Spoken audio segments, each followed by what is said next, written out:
We try to pick the most dramatic moment on this network every day, and without question, it was this afternoon on Nicole Wallace's program just before 5 Eastern Time.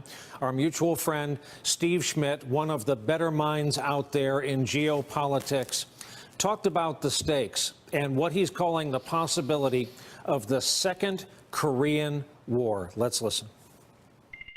What we're talking about here is something of a order of a different magnitude. The estimates are on the Korean Peninsula on the occasion of the Second Korean War that there would be 1 million casualties on the first day. There'll be more dead Americans in the first 5 minutes of a Second Korean War than there have been killed total casualties in the last 17 years of war in Afghanistan and Iraq. We've had no discussion in this country about the casualties, about what a Second Korean War looks like, the current size of the U.S. military. Would we need to have a draft in the United States to augment the forces? Because when you activate all of our forces, including Reserve and National Guard components, it may be the case that we don't have enough people for the Second Korean War. And so I think that there's a real lack of imagination, and clearly a lack of imagination in Washington, D.C., among all of those senators who were cheering like sycophants yesterday about the possibility for a real tragedy caused by reckless actions by this president of the United States. Gordon, as a citizen, I happen to think that clip should have been the most forwarded thing on social media today and tonight. Do you concur with what you just heard? Well, I would put it a bit differently, because the Second Korean War, as he puts it, is really a continuation of the first one. The last one did not end in a truce. I mean, in a peace agreement. It ended only in a truce, which was an agreement not to use force.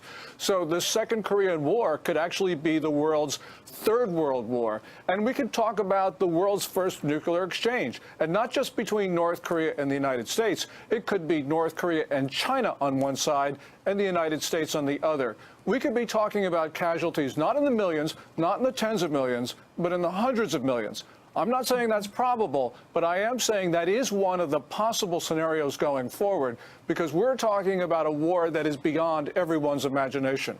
Vivian, this is the stream that's throughout your reporting as well. We're a potential mistake away from this. If they do an above ground or above water test, if they lob one in the water a distance we determine to be too close to Guam, it's game on, and consequences no one can imagine.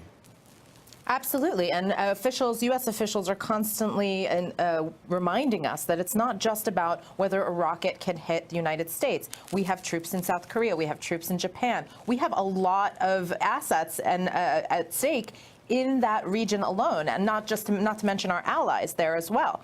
And we're talking about the Korean War. The North Koreans have basically been living and breathing the legacy and the trauma of the Korean War for generation after generation. I was there 10 years ago, and I can tell you that people were running up to us when they heard that we were Americans, begging us, saying, why do you want to attack us? Why do you want to hit us with a nuclear weapon? And we would try to convince them that that's not the case, that that is not what Americans are trying to do. But their government is insisting that based on everything that happened and based on the American presence in Korea during the Korean War, that's what they want to do now, that's what the Americans are out for now. And so this is something that is ingrained very early on in the Koreans. It is in their psyche and their mindset.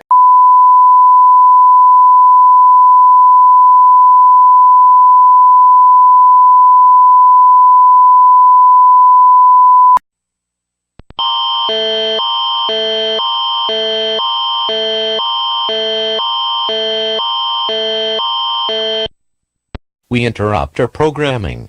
This is a national emergency. Important details will follow. Un message en français suivra.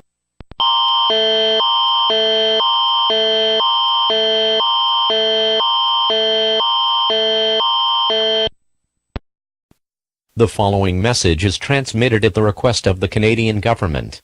This is not a test. A nuclear attack is occurring against Canada and the United States of America. 6 nuclear missiles have been launched from unknown locations, and are expected to strike Canada and the United States within the next 15 to 25 minutes. Due to the uncertain facts of these missiles, all Canadian residents should seek out a fallout shelter immediately. If members of the Canadian Armed Forces direct you to a fallout shelter, please follow them for your safety. If no such shelter exists in your area, get as far underground as possible. Stay away from windows. Using everyday household objects, put as many walls and layers between you and the outside world as possible. You should get together a basic survival kit, including a flashlight and a hand-cranked or battery-operated radio for use during your stay in the shelter. Stay tuned to local media for further information. Do not venture outside until it is declared safe to do so. Prime Minister Justin Trudeau will be speaking on all stations shortly.